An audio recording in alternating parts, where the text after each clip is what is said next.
Kenapa sih ada orang yang nggak pernah ikutan challenge viral di TikTok? Atau bahkan ogah banget pakai outfit yang lagi hits? Ternyata, di balik sikap anti-mainstream mereka, ada psikologi yang bikin kita tercengang. Halo teman-teman, ACHD Viewpoint. Balik lagi dengan pembahasan psikologi yang menarik. Hari ini, kita akan bedah tuntas tentang orang-orang yang selalu beda sendiri, yang nggak pernah ikut tren, yang kalian mungkin sering bilang anti-mainstream. Tonton sampai habis ya, karena fakta-faktanya bakal bikin kalian ngeliat mereka dengan cara yang beda. Di video kali ini, kita bakal kupas tuntas dari sudut pandang psikologi. Kenapa mereka bisa begitu?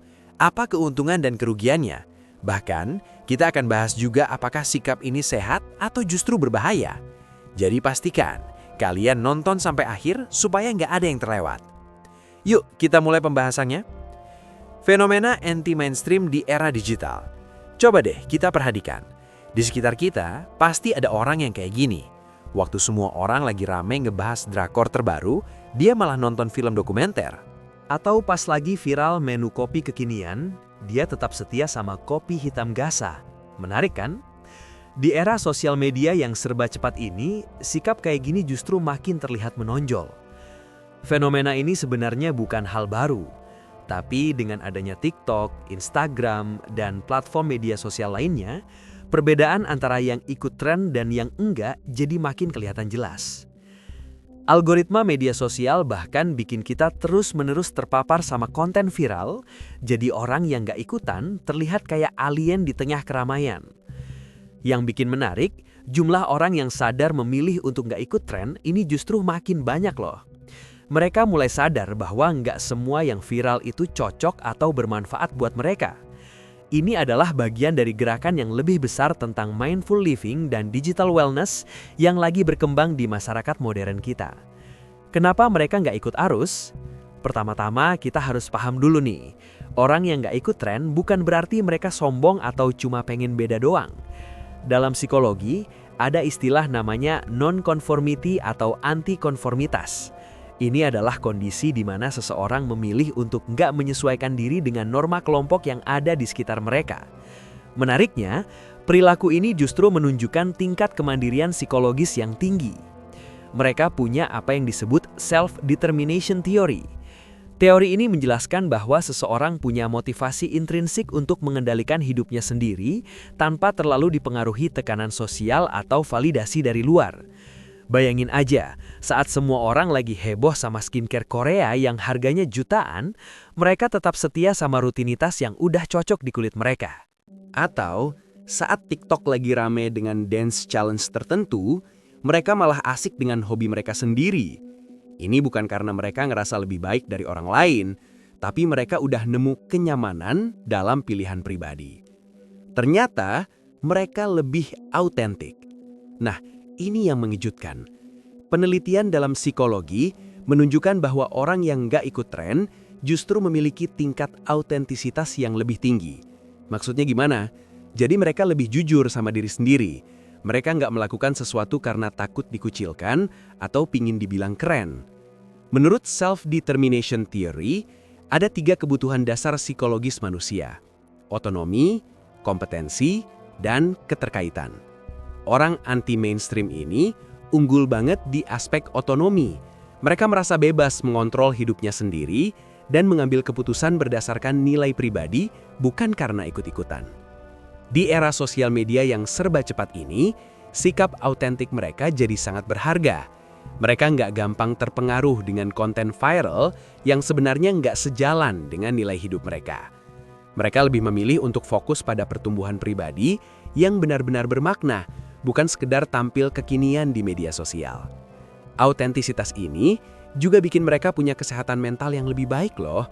Kenapa? Karena mereka nggak mengalami cognitive dissonance, yaitu konflik internal antara apa yang mereka tampilkan dengan apa yang mereka rasakan. Mereka hidup selaras antara pikiran, perasaan, dan tindakan. Nggak ada drama internal yang bikin capek mental. Tapi hati-hati, jebakan conformity syndrome. Sebaliknya, orang yang terlalu mengikuti tren bisa jatuh ke dalam yang namanya conformity syndrome. Ini kondisi di mana seseorang terlalu menyesuaikan diri dengan tekanan sosial sampai kehilangan jati diri mereka sendiri. Mereka takut banget ditolak kalau berbeda dari orang lain.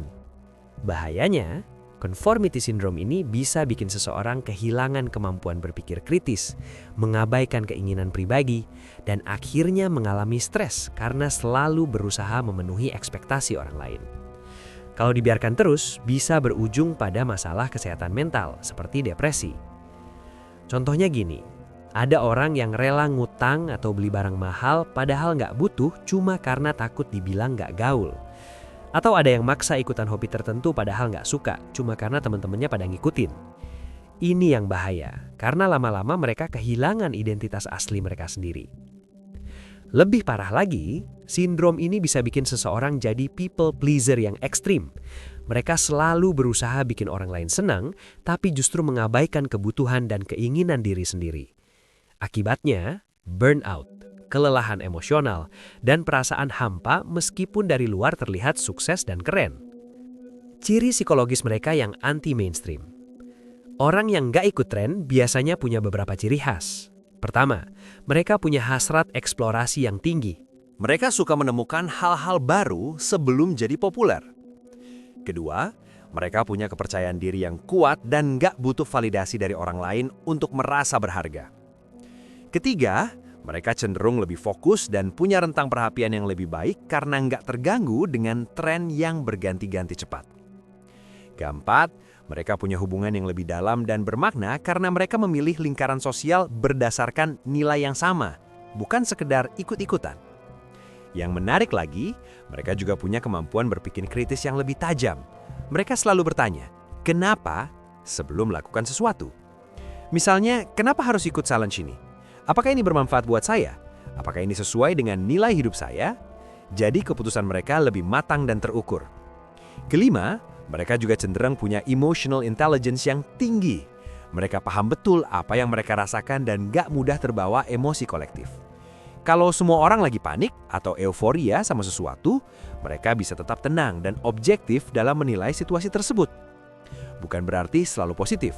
Tapi jangan salah, sikap anti-mainstream juga punya sisi negatifnya kalau terlalu ekstrim. Kalau seseorang terlalu keras menolak segala bentuk tren, bisa jadi mereka justru terjebak dalam pola pikir yang kaku. Mereka mungkin melewatkan kesempatan berharga atau koneksi sosial yang sebenarnya positif. Ada istilah namanya contrarian bias, di mana seseorang secara otomatis menolak sesuatu hanya karena itu populer, tanpa benar-benar mengevaluasi apakah hal itu baik atau buruk. Ini sama nggak sehatnya dengan blind conformity. Keduanya sama-sama ekstrim dan gak rasional. Yang paling penting adalah menemukan keseimbangan. Psikologi modern menyarankan kita untuk punya autonomous motivation, di mana kita bisa memilih untuk ikut atau nggak ikut tren berdasarkan nilai pribadi, bukan karena pengen tampil beda atau takut dikucilkan. Kedua ekstrimnya sama-sama nggak sehat, jadi kuncinya adalah fleksibilitas. Kalau ada tren yang memang bermanfaat atau sejalan dengan nilai kita, kenapa nggak dicoba? Tapi kalau cuma ikut-ikutan tanpa alasan jelas, ya nggak masalah juga untuk nggak ikutan. Yang penting kita sadar sama alasan dibalik setiap keputusan kita dan nggak merugikan orang lain. Tips menemukan balance yang sehat. Nah, setelah kita tahu pro dan kontra dari sikap anti-mainstream, pertanyaannya sekarang adalah gimana caranya kita menemukan keseimbangan yang sehat? Pertama, latih self-awareness atau kesadaran diri. Tanyakan ke diri sendiri, apakah pilihan kita ini benar-benar dari hati atau karena pengaruh eksternal? Kedua, praktikan mindful consumption, terutama di media sosial. Nggak perlu unfollow semua akun viral, tapi kita bisa lebih selektif dalam mengonsumsi konten. Ketiga, bangun nilai-nilai personal yang jelas. Kalau kita udah tahu apa yang penting buat kita, bakal lebih mudah buat filter mana tren yang worth it dan mana yang enggak. Keempat, jangan takut untuk bereksperimen. Kadang mencoba sesuatu yang viral bisa jadi pengalaman menyenangkan dan memperluas perspektif kita. Yang penting, lakukan karena penasaran atau tertarik, bukan karena FOMO atau takut ketinggalan. Ini bedanya antara pilihan sadar dengan tekanan sosial. Jadi, kesimpulannya nih teman-teman, orang yang gak ikut tren ternyata punya psikologi yang menarik banget. Mereka punya kemandirian psikologis yang kuat, otentisitas yang tinggi, dan gak gampang terpengaruh tekanan sosial. Tapi ingat, yang terpenting adalah jadi diri sendiri tanpa harus ekstrim. Baik ikut tren maupun anti-mainstream, keduanya punya kelebihan dan kekurangan masing-masing. Yang penting adalah kita punya kesadaran penuh atas setiap pilihan kita dan gak merugikan diri sendiri maupun orang lain. Hidup ini terlalu berharga untuk dihabiskan hanya untuk ikut-ikutan atau keras kepala nolak segala hal. Gimana menurut kalian? Kalian termasuk yang suka ikut tren atau justru lebih nyaman jadi diri sendiri? Yuk, share pengalaman kalian di kolom komentar. Dan jangan lupa like video ini kalau kalian ngerasa tercerahkan.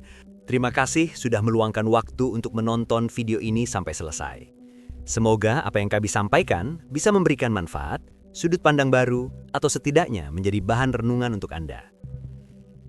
Jika Anda merasa video ini bermanfaat, jangan lupa subscribe dan aktifkan notifikasi agar Anda tidak ketinggalan konten-konten menarik berikutnya. Silakan tuliskan pendapat atau pengalaman Anda di kolom komentar, karena kami sangat menghargai setiap interaksi dari Anda. Sampai jumpa di video selanjutnya. Terima kasih dan tetap berpikir jernih.